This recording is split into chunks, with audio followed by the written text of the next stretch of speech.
আপনি বিকাশ account login করতে পারতেছেন না, পিন ভুলে গিয়েছেন, তাহলে এই ভিডিওটি আপনার জন্য করে। আমি 3 বার পিন ভুল দেওয়ার কারণে এরকম পপআপ মেসেজ শো করতেছে। তাহলে চলুন আজকে ভিডিওটি দেখা যাক কিভাবে পিন রিসেট করতে হয়। সর্বপ্রথম আপনি বিকাশ অ্যাপসটি ওপেন করবেন। ওপেন করার পর উপরে আপনার নাম্বার শো করবে এবং নিচে দেখাবে ফরগেট পিন। এখানে ক্লিক করবেন। ফরগেট পিনে ক্লিক করার পর নিচে দেখবেন লেখা আছে রিসেট পিন। এখানে প্রেস করবেন। আপনার সিমে একটি কোড আসবে, এই কোডটা অটোমেটিক নিয়ে নেবে। অ্যালাউ।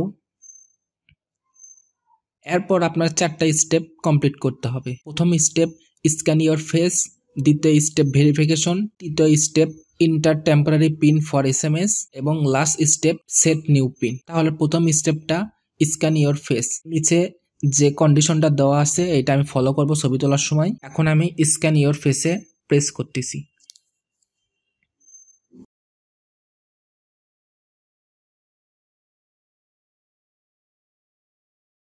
উপরে ছবিতে যেভাবে ইনস্ট্রাকশন দেওয়া হবে সেভাবে আপনারা ফলো করবেন।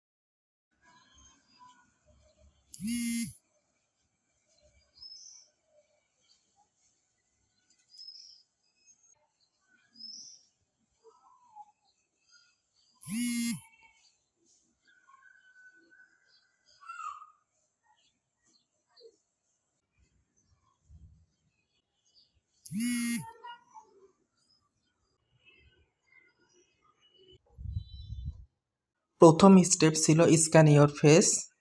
এখানে আমি সর্বপ্রথম ছবিতে দেখিয়েছিল যে আমি মাথা উপর দিকে করব, ওখানে কিছুটা পার্সেন্টেজ কমপ্লিট হয়েছে।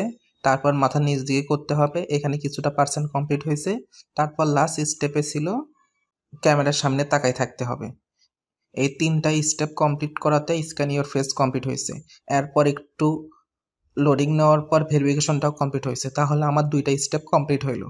এবার 3 নাম্বার স্টেপ টেম্পোরারি পিনটা সিলেক্ট করার জন্য করে ইন্টার টেম্পোরারি পিনে ক্লিক করব। এখন একটা টেম্পোরারি পিন আমার SMS এ আসবে। আমার সিমে একটি টেম্পোরারি পিন এসেছে, এইটা আমি এন্টার করলাম। এরপর কনফার্ম পিনে ক্লিক করব। এরপর 5 ডিজিট নতুন পিন দিতে হবে। আমি 2টাতে নতুন পিন দেওয়ার পর কনফার্ম পিনে ক্লিক করব।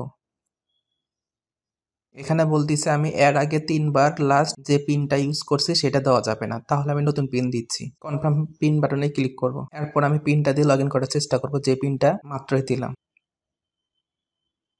আমার বিকাশ অ্যাকাউন্টটা লগইন হয়ে গেছে। এবার নেক্সট করলে গেট স্টার্টেড দিলে লগইন হয়ে যাবে।